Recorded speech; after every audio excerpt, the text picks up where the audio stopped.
Hello, everybody. It's our second episode looking at making the guitar amp. So I went through and I went on Altium and I made up this little schematic. So we have our power plug here, and what I am looking at is a full bridge rectifier right here. I I'm gonna end up using a actual full bridge rectifier. They already have them pre-built, so I'll do one of those instead. And we're using this part right here. Uh, I don't know. I wanted to see the picture a little bit bigger, but doing this AC plug, and you can see I already labeled back hot, back cold. I don't think we need the ground. I'll figure out how to tie that back in. I have a designator for this. You can see I have ground designator, and I have picked my PCB size. It is going to be a 4x4. And hopefully we're going to use JLC PCB. So pull it up just so you can see. So we're going to use this website, JLC PCB, just because they are very cheap. So the reason that we're doing this is because I want a 1" by 1". And you can see they have a deal, and it's only going to be $2 or 4" by 4". So you can see it's only going to be $2. If I happen to do 4.1, it's going to go over that. They're going to charge extra. So that is why I'm trying to contain this all on a 4x4. Besides for that, you can end up picking all these other options, and then they have PCB assembly, which I want to do.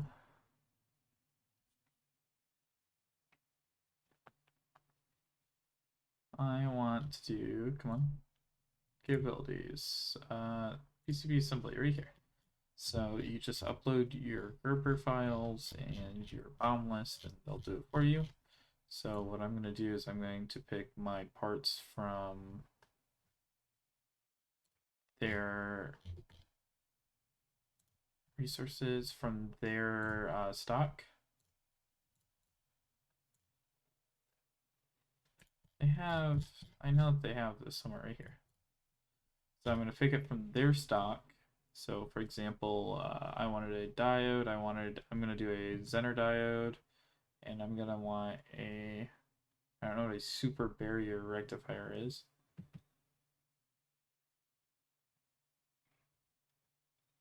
But I'm going to do, I think it's just going to be a bridge rectifier. And they have all these rectifiers already built in. So for my project, I'm thinking I want 8 amps, and I want something for reverse voltage. I want at least 200 volts. So I was looking at this guy right here. Pull this guy up, look at this data sheet, and bam, get all the info. Essentially, you can see it's already just 4 diodes inside of this package, exactly what I have on the schematic, and it shows you how to hook it up. So now I will take this guy, and eventually he will be replacing this portion of my PCB, just this 4. And then I also talked about the filtering caps, so I'll end up picking caps for this. Same with the Zener diode, I'll pick out a Zener diode. I'm not sure what exactly I want for my values yet. I have to go through and actually do my research and relearn some of the old material that I learned. The main thought, though, is that this is going to supply around 5 amps is what you want to spec it out to. So 5 amps is what all these diodes need to be rated for, what this Zener diode needs to be rated for. Because it's only going to pull so much. These won't really pull that much to begin with. One thing that took me forever to do you can place rectangle, rectangle, start to 0. You can go up and over. You can see how far you are right here, but you can also change this right here. So what you want is 4,000 mil, 4,000 mil, and that will get you what you want.